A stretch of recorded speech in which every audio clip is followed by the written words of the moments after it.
ചേന്ദമംഗലം കൂട്ടക്കൊലപാതക കേസിലെ പ്രതി ഋതു വിജയന്റെ വീട് തകർത്ത സംഭവത്തിൽ പോലീസ് അന്വേഷണം ആരംഭിച്ചു. കസ്റ്റഡിയിലുള്ളവരെ വിശദമായി ചോദ്യം ചെയ്തു വരികയാണ്. ശ്യാം പ്രസാദ് ഉത്തമ വിവരങ്ങളുമായി ചേരുന്നു. Shyam, good morning. ഇത് എപ്പോഴാണ് ഈ സംഭവം ഉണ്ടായത്? ഇതുമായി ബന്ധപ്പെട്ട് പോലീസ് പറയുന്നത് എന്തൊക്കെയാണ്?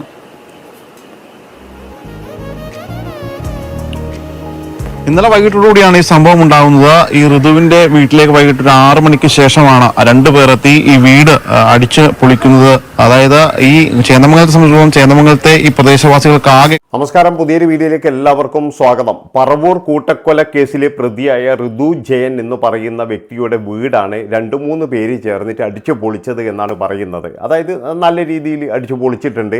ഒരാൾ ഋതുവിൻ്റെ സുഹൃത്താണെന്ന് പറയുന്നുണ്ട്, ഒരാൾ പരിക്കേറ്റ് കിടക്കുന്നയാളുടെ സുഹൃത്താണെന്നും പറയുന്നുണ്ട്. ഇവർ 2 പേര് വന്നിട്ടാണ് ജനൽ ചില്ലുകളും അതുപോലെ തന്നെ എന്ന് പറഞ്ഞ എല്ലാ സാധനങ്ങളും അടിച്ച് തകർത്തിരിക്കുന്നത്. അപ്പം ആ നിമിഷം തന്നെ എന്ന് പറഞ്ഞാൽ പോലീസ് വന്നു. അങ്ങനെ പോലീസ് വന്ന് അന്വേഷണം ആരംഭിച്ചു. അന്വേഷണത്തിനൊടുവിൽ എന്ന് പറഞ്ഞാൽ അവന്മാരെ പൊക്കി കൊണ്ടുപോവുകയും ചെയ്തിട്ടുണ്ട്. അതായത് 2 പേരെ കസ്റ്റഡിയിൽ എടുത്തിട്ടുണ്ട്. വിശദമായിട്ട് ചോദ്യം ചെയ്യുകയാണ്. നിങ്ങൾ എന്തിനാണ് ആ വീട് കയറി ആക്രമിച്ചത്? നിങ്ങൾ എന്തിന് ആ വീട്ടിൽ കയറി? നിങ്ങൾക്ക് അവിടെ കയറാനുള്ള അധികാരം എന്താണ്? ആ ഒരു പ്രതി എന്ന് പറയുന്ന ജയനുണ്ടല്ലോ, ഋതു ജയൻ, അവനെ കാണാനാണെങ്കിൽ പോലീസ് സ്റ്റേഷനിലേക്കല്ലേ വരേണ്ടത്? വീട്ടിലേക്ക് എന്തിനാണ് പോയത് എന്നുള്ള തരത്തിലേ. കാരണം എന്താണെന്ന് വെച്ചാൽ ഈ ഋതു ജയൻ എന്ന് പറയുന്നത് ഒരു പുണ്യാളനാണ്. അവെന്ന് പറഞ്ഞു കഴിഞ്ഞാൽ ഒന്നും ചെയ്യാത്തതുപോലെയാണ്. എന്താണെന്ന് വെച്ച് കഴിഞ്ഞാൽ 1, 2, 3 പേരെ ചെറുങ്ങനെയൊന്ന് തലക്കടിച്ച് കൊലപ്പെടുത്തിയിട്ടല്ലേ ഉള്ളൂ, അല്ലാതെ വേറെയൊന്നും ചെയ്തിട്ടില്ലല്ലോ എന്ന് പറയുന്നത് പോലെ. ആദ്യം തന്നെ ഈ ഒരു ഉത്സാഹം എല്ലാവരും കാണിച്ചിരുന്നുവെങ്കിൽ ഇന്ന് 3 ജീവൻ അവിടെ ഉണ്ടാവുമായിരുന്നു. അതായത് ആദ്യം ഇവനെ പറ്റിയിട്ടുള്ള പരാതികൾ, എത്ര പേരാണ് പരാതി നൽകിയിരിക്കുന്നത്? ഇവൻ്റെ ശല്യം കാരണം ഒരു നാട് മുഴുവൻ പരാതി നൽകി. ഈ നാട്ടുകാർ മുഴുവൻ ഒരുമിച്ച് നിന്നിട്ട് ഇതിനൊരു തീരുമാനം ഉണ്ടാക്കിയിട്ടുണ്ടെങ്കിൽ അവിടെ 3 ജീവൻ രക്ഷപ്പെടുമായിരുന്നു. പിഞ്ചു കുഞ്ഞുങ്ങളുടെ മുന്നിലിട്ടാണ് 3 ജീവൻ അവൻ എടുത്തത് എന്നുള്ളതാണ്. അവൻ്റെ വീട്ടുകാരെല്ലാം ആ നിമിഷം തന്നെ ഓടി രക്ഷപ്പെട്ടു എന്നുള്ളതാണ്. കാരണം എന്താ വെച്ചാൽ അവൻ്റെ അമ്മയുടെ കയ്യിൽ ഒരു സർട്ടിഫിക്കറ്റ് ഉണ്ട്, ഇവൻ മെൻ്റലാണ്, എന്ത് ചെയ്തു കഴിഞ്ഞാലും ഇവന് ഒന്നും ചെയ്യാൻ കഴിയില്ല എന്നുള്ളതിൻ്റെ ഒരു അഹങ്കാരം. അതായത് എൻ്റെ മകനൊന്നും സംഭവിക്കൂല എന്ന് ആ അമ്മയും ആശ്വസിക്കുന്നുണ്ടാകാം. അതുകൊണ്ടാണല്ലോ ഈ മെൻ്റൽ സർട്ടിഫിക്കറ്റുമായിട്ട് വന്നിരിക്കുന്നത്. അപ്പോൾ ഇന്നലെ ഇപ്പോഴും മാധ്യമങ്ങളൊക്കെ റിപ്പോർട്ട് ചെയ്യുന്നത് എന്താണെന്ന് വെച്ചാൽ അവനൊരു അസുഖമില്ല, അവൻ വെറുതെ പറയുന്നതാണ്. അപ്പോൾ അവന് പിന്നെ ഇതാരാണ് അവന് ഇത് കൊടുത്തിരിക്കുന്നത്? അയാളെയും കൂടി പിടിക്കണം, ആ ഡോക്ടറെയും കൂടി പിടിക്കണം എന്നാണ് എനിക്ക് പറയാനുള്ളത്. അയാളെയും കൂടി കൂട്ടുപ്രതിയാക്കണം. കാരണം എന്താ വെച്ചാൽ അയാൾ കാരണം. പിന്നെന്ന് പറഞ്ഞു കഴിഞ്ഞാൽ ഈ മെൻ്റൽ സർട്ടിഫിക്കറ്റ് ഉണ്ടല്ലോ എന്ന് പറഞ്ഞിട്ട് ഇവനെ വെളിയിൽ ഇറക്കി വിട്ടവരെയും പിടികൂടണം. അവരെയൊക്കെ എന്ന് പറഞ്ഞാൽ നിയമത്തിൻ്റെ മുന്നിൽ കൊണ്ടുവരണം എന്നാണ് എനിക്ക് പറയാനുള്ളത്.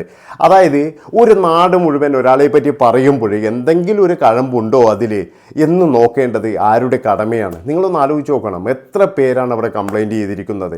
ഒരുപാട് പേര് ഇവൻ്റെ ഭീഷണി കൊണ്ടും അതുപോലെ തന്നെ എന്ന് പറഞ്ഞാൽ ചില ആൾക്കാർ പറയുന്നത് ഞാനൊരു വടി ഇവിടെ വച്ചിട്ടാണ് കിടന്നുറങ്ങുന്നത്. ചില ആൾക്കാർ ആയുധങ്ങൾ തലയുടെ അടുത്ത് വെച്ചിട്ട് കിടന്നുറങ്ങുന്നു. എന്താണെന്ന് വെച്ചാൽ ഇവനെ ഏത് നിമിഷവും വന്ന് ആക്രമിക്കാം എന്നുള്ള ആ ഒരു ഭയം കൊണ്ട് മാത്രമാണ്. ഈ ഭയം ഇല്ലാതായിട്ടില്ല. ഇനി ഇപ്പോഴെന്ന് പറഞ്ഞാൽ കുറച്ച് നാൾ കഴിഞ്ഞ് ഇവൻ പുറത്തിറങ്ങിക്കഴിഞ്ഞാൽ ആദ്യം ഇവൻ അന്വേഷിക്കുന്നത് തൻ്റെ വീട് ആക്രമിച്ചവരെ തന്നെയായിരിക്കാം. ചിലപ്പോഴെന്ന് പറഞ്ഞാൽ അവനെ പിടികൂടും. അതാണ് അവനെ അപ്പോൾ തന്നെ എന്ന് പറഞ്ഞാൽ അവനെ തീർക്കും എന്നുള്ളതാണ്. അപ്പോൾ ഇവനൊക്കെ എന്ന് പറഞ്ഞാൽ ഇവനെ എവിടെയെങ്കിലും കൊണ്ടുപോയിട്ട് പൂട്ടിയിടണം എന്നാണ് എനിക്ക് പറയാനുള്ളത്. ഒരിക്കലും ഇവനൊന്നും തുറന്നു വിടരുത്. ഇനി ഒരു കാരണവശാലും ഇവനൊന്നും രക്ഷപ്പെട്ട് വരരുത് എന്നാണ് എനിക്ക് പറയാനുള്ളത്. അതായത് ശക്തമായിട്ട് എന്ന് പറയുന്നത് പിന്നെ അന്വേഷണവും കാര്യങ്ങളൊക്കെ നടത്തി തെളിവും കാര്യങ്ങളൊക്കെ ഉണ്ടെങ്കിൽ ഇനി ഇവൻ ജീവിതത്തിൽ പുറത്ത് വരുമെന്ന് എനിക്ക് തോന്നുന്നില്ല. ഇനി അങ്ങനെ വന്നാൽ തന്നെ എന്ന് പറഞ്ഞാൽ അപ്പോഴേക്കും പറഞ്ഞാൽ ഒരു 70-80 വയസ്സാകും എന്നാണ് എനിക്ക് തോന്നുന്നത്. പക്ഷേ ഇവനെന്ന് പറഞ്ഞാൽ പരോള് പോലും കൊടുക്കാൻ പറ്റൂല എന്നുള്ളതാണ്. ഒരു മനുഷ്യാവകാശ മനുഷ്യൻ്റെ ഒരു അവകാശത്തിനും ഇവന് അർഹതയില്ല എന്നുള്ളതാണ്. അപ്പം നമ്മുടെ നാട്ടിൽ ഇപ്പോഴും എന്ന് പറഞ്ഞാൽ ഈ അടുത്തടുത്തായിട്ട് എന്ന് പറഞ്ഞാൽ നമ്മൾ കേൾക്കാൻ കഴിയാത്ത കുറേ കാര്യങ്ങളാണ് ഇങ്ങനെ കേട്ടുകൊണ്ടിരിക്കുന്നത്. ഒരു 2 ദിവസം മുമ്പ് ലഹരിക്ക് അടിമയായ മകൻ മാതാവിനെ വെട്ടിക്കൊലപ്പെടുത്തിയിരിക്കുന്നു. ആലോചിച്ച് നോക്കണം നിങ്ങൾ. ഇതുപോലെയുള്ള സംഭവങ്ങൾ ഇപ്പോഴും നമ്മുടെ നാട്ടിൽ ഇങ്ങനെ തുടർന്നു കൊണ്ടിരിക്കുകയാണ്. നമ്മളെല്ലാം എന്ന് പറഞ്ഞു കഴിഞ്ഞാൽ ഈ ലഹരിയിലേക്കും, അതായത് ആർക്കും ഒരു ഭയമില്ല. എല്ലാവർക്കും എന്ന് പറഞ്ഞു കഴിഞ്ഞാൽ എന്താ പറയേണ്ടത്, കുറച്ച് കഴിഞ്ഞാൽ തിരിച്ചു വരാം എന്നുള്ള ഒരു ഭയങ്കരമായിട്ടുള്ളൊരു ആത്മവിശ്വാസം കിട്ടിയിരിക്കുന്നു. അതെന്തുകൊണ്ടാണെന്ന് വെച്ച് കഴിഞ്ഞാൽ നല്ല ഭക്ഷണവും കാര്യങ്ങളൊക്കെ കിട്ടുന്ന സ്ഥലമാണ് എന്നുള്ളത് കൊണ്ടായിരിക്കാം. എൻ്റെ അഭിപ്രായത്തിന് ഇവന്മാർക്കൊന്നും ഒരു തരത്തിലും ഭക്ഷണം കൊടുക്കാൻ പാടില്ല. ഒരു നേരം മാത്രം ഭക്ഷണം കൊടുക്കണം. ഈ ചിക്കനും മട്ടനും കൊടുക്കുന്ന പരിപാടി മുഴുവൻ നിരോധിക്കണം. അതായത് അവന്മാർക്ക് വിശപ്പടക്കാനുള്ളത് മാത്രം കൊടുക്കണം എന്നാണ് എനിക്ക് പറയാനുള്ളത്.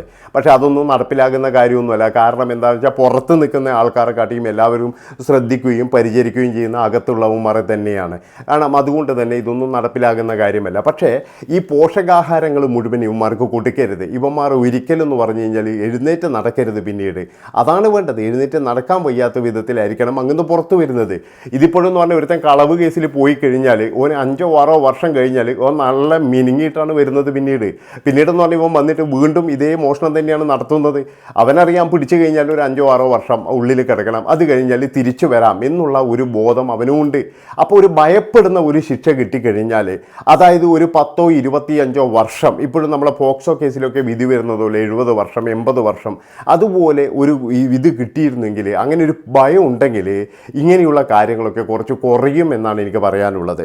അതുപോലെ തന്നെ എന്ന് പറഞ്ഞാൽ ഈ മയക്കുമരുന്നും ഇങ്ങനെയുള്ള കാര്യങ്ങളിൽ പെടുന്ന ആൾക്കാരെ എന്ന് പറഞ്ഞു കഴിഞ്ഞാൽ നല്ല രീതിയിൽ ശിക്ഷിക്കണം. അതായത് ഒരിക്കലും എന്ന് പറഞ്ഞാൽ അവൻ ഇത്ര ഗ്രാമേ അവൻ കയ്യിൽ വെച്ചിട്ടുള്ളൂ, അല്ലെങ്കിൽ അവന് ഉപയോഗിക്കാനാണ് എന്നുള്ള ഒരു പരിഗണന പോലും നൽകരുത്. ഇത് കൊണ്ടുവന്നവനെയും അതുപോലെ തന്നെ ഇത് വലിച്ചവനായാലും ഏതവനായി കഴിഞ്ഞാലും എന്ന് പറഞ്ഞാൽ കൃത്യമായിട്ട് ശിക്ഷിച്ച് കഴിഞ്ഞാൽ ഇവനൊന്നും പിന്നീട് കൃത്യമായിട്ടൊരു ഇതുണ്ടെങ്കിൽ, ഒരു ഭയം ഉണ്ടെങ്കിൽ പിന്നെ ഇവനൊന്നും ഇത് ചെയ്യുമെന്ന് എനിക്ക് തോന്നുന്നില്ല. ഇപ്പോഴെന്ന് പറഞ്ഞാൽ ഈ 20-25 വയസ്സ് പ്രായമുള്ള ഈ ചെറുക്കനായിരുന്നു. കുറച്ച് നാൾ മുമ്പ് ഒരു ഉമ്മ ഇതുപോലെ സങ്കടത്തോടു കൂടി പറയുകയാണ്, ഈ മകൻ മയക്കുമരുന്നിൻ്റെ അടിമയായതുകൊണ്ട് എനിക്കവിടെ കിടന്നുറങ്ങാൻ കഴിയില്ല. കാരണം എന്താ വെച്ചാൽ മകൻ്റെ ഉപദ്രവം മാത്രമല്ല, പറയാൻ കഴിയാത്ത ഉപദ്രവമാണ് എന്നാണ് പറയുന്നത്. അതായത് ഇത് അടിച്ചു കഴിഞ്ഞാൽ പിന്നെ മകന് ഉമ്മയാണെന്നുള്ള നോട്ടമില്ല, സഹോദരിയാണെന്നുള്ള നോട്ടമില്ല എന്നൊക്കെ പറഞ്ഞിട്ട് ഇങ്ങനെ പൊട്ടിക്കരയുകയാണ്. അപ്പോൾ എനിക്ക് പറയാനുള്ളത് നമ്മുടെ നാട്ടുകാരോട് എന്ത് ചെയ്യണമെന്ന് വെച്ച് കഴിഞ്ഞാൽ, നമ്മുടെ നാട്ടിൽ ഇതുപോലെ ചെയ്യുന്ന ആരെങ്കിലും ഉണ്ടെങ്കിൽ അവരെ നമ്മൾ കൃത്യമായിട്ടും കാണിച്ചു കൊടുക്കണം. അല്ലാതെ നമ്മൾ ഈ പിന്നെന്താ പറയേണ്ടത് ഉള്ളിലൂടെ പോയിട്ട് ഇപ്പോഴും എന്ന് പറയുന്നത് മറ്റേ ഈ പിന്നെന്താ പറയേണ്ടത് ഈ തമ്പാക്ക് എന്നാൽ ഇങ്ങനെയുള്ള ഇതുണ്ടല്ലോ പുകയില ഉൽപ്പന്നങ്ങൾ, ഇതൊക്കെ എന്ന് പറഞ്ഞു കഴിഞ്ഞാൽ നമ്മൾ ഭയങ്കരമായിട്ട് പ്രതികരിക്കും. എന്നിട്ട് മറ്റുള്ള കടയിൽ പോയിട്ട് അയാൾ ഒളിപ്പിച്ചിട്ടുണ്ടാകും, അതിനൊരു കോഡ് ഭാഷയുണ്ടാവും, ആ സാധനം എടുത്തിട്ട് നമ്മൾ ഉപയോഗിക്കും. അതാണ്. പക്ഷേ ഇത് ചെയ്യരുത്. അതായത് അങ്ങനെ ആരെങ്കിലും കൊടുക്കുന്നുണ്ടെങ്കിൽ എന്ന് പറഞ്ഞു കഴിഞ്ഞാൽ അവനെ കൃത്യമായിട്ട് പിടിപ്പിക്കണം. അതാണ് വേണ്ടത്. അല്ലാതെ ഇമാതിരി തോന്നിയവാസം നടത്താനുള്ള ഒരു ലൈസൻസ് കൊടുക്കരുത്. പിന്നെ എന്ന് പറഞ്ഞാൽ എല്ലാവരും പറയുന്നതുപോലെ അവനൊരു മയക്കുമരുന്നുകാരനാണ്, ഇല്ല അവൻ അങ്ങനെയാണ്, അവൻ അതിന് അഡിക്റ്റാണ് എന്നുള്ളത് വളരെയധികം മോശമായ വർത്തമാനമാണ്. കാരണം അവനെ കൃത്യമായിട്ട് ഒന്നുകിൽ ചികിത്സിക്കുക, ഇല്ലെങ്കിൽ എന്ന് പറയുന്നത് അവനെ പിടിച്ചു കൊണ്ടുപോയിട്ട് ജയിലിലിടുക എന്നുള്ളതാണ്. ഇല്ലെങ്കിൽ ഇതുപോലെയുള്ള ഒരുപാട് അമ്മമാർ ഇനിയും കണ്ണീര് കുടിക്കേണ്ടി വരും. അതായത് അമ്മമാർ എങ്ങനെയാണ് വീട്ടിൽ കിടന്നുറങ്ങുക, സ്വന്തം മകനാണ് ചെയ്തിരിക്കുന്നത്, അല്ലാതെ പുറത്തുനിന്ന് വന്ന ഒരുത്തനല്ല.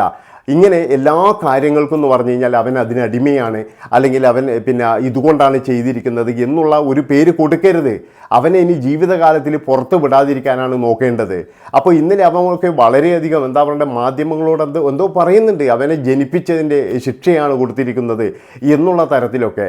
ഇത്രയും വൃത്തികെട്ട ഒരു സമൂഹമായി മാറിക്കൊണ്ടിരിക്കുകയാണ് നമ്മുടെ ഈ നാട് എന്നുള്ളതാണ്. ഇപ്പോൾ അടുത്ത കാലത്താണ് ഇത് വന്നിരിക്കുന്നത്.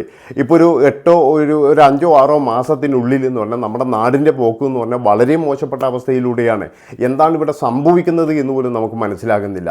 ഏതായാലും ഇത്രയും പറഞ്ഞുകൊണ്ട് ഈ ഒരു വീഡിയോ ഇവിടെ വെച്ച് വൈൻഡപ്പ് ചെയ്യാണ്. ഇഷ്ടപ്പെട്ട് കഴിഞ്ഞാൽ നിങ്ങൾ എല്ലാവരും ചാനൽ സബ്സ്ക്രൈബ് ചെയ്യുക. നന്ദി, നമസ്കാരം.